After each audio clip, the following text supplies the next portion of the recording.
ഇന്നൊരു സ്പെഷ്യൽ മുയൽ റോസ്റ്റ്. ഇത് നാടൻ മുയലല്ല, ഇത് ബ്രോയിലർ മുയലാണ്. ഇത് നന്നാക്കി കൊണ്ടുവന്ന് കടയിൽ നിന്ന്.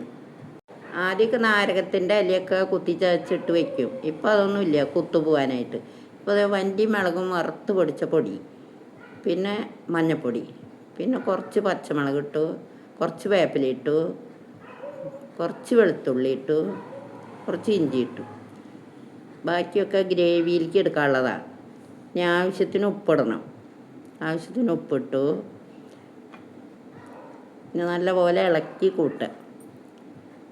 എന്നിട്ട് കുറച്ച് പച്ച വെളിച്ചെണ്ണ ഒഴിക്കണം. അതിൽ കുറച്ച് പച്ച വെളിച്ചെണ്ണ ഒഴിച്ചു. ഇനി തിരുമ്പി കൂട്ടി നമ്മളിത് അടപ്പത്ത് വയ്ക്കുക. വെള്ളം അധികം ഒഴിക്കണ്ട.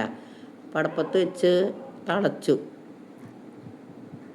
അധികം വേവില്ല, മറ്റേ നാടൻ മുയലിൻ്റെ വേവ് ഇതിനില്ല. കുറച്ച് നാളികേര കൊത്തയിലിട്ടു. ഇപ്പോൾ മുയലിനൊരു പകുതി വേവായിട്ടുണ്ട്. ഈ നാളികേരത്തിന് ഇത്തിരി വേവുണ്ട്.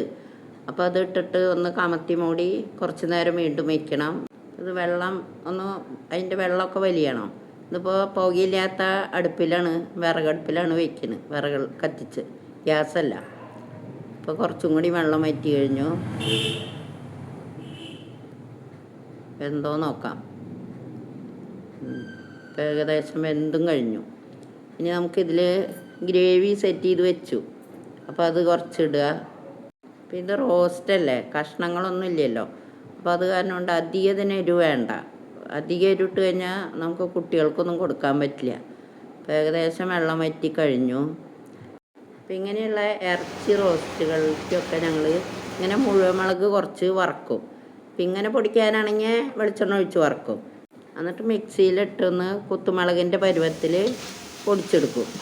അത് കഴിഞ്ഞിട്ട് ഇത് ഇതേപോലെ വെള്ളമൊക്കെ വലിഞ്ഞു എന്ന് കാണുമ്പോൾ ഞങ്ങൾ അതിൽ കുറച്ചെടുത്തിട്ട് ഇതിൽ വെതറി കൊടുക്കും. അപ്പോൾ നല്ല ടേസ്റ്റായിരിക്കും ആ മണം. അധികം വെതറാൻ പാടില്ല, എരിവ് കൂടും. പിന്നെ വല്ല വെള്ളടി പാർട്ടിക്കാർക്കൊക്കെ കഴിക്കണമെങ്കിൽ നല്ലോണം ഇട്ടാൽ നന്നായിരിക്കും. അവർക്കൊക്കെ എരിവ് വേണമല്ലോ. അപ്പോൾ ഇങ്ങനെ ഇട്ടിട്ട് ഒന്ന് നല്ലപോലെ ഇളക്കി അതിനൊന്ന് യോജിപ്പിക്കുക.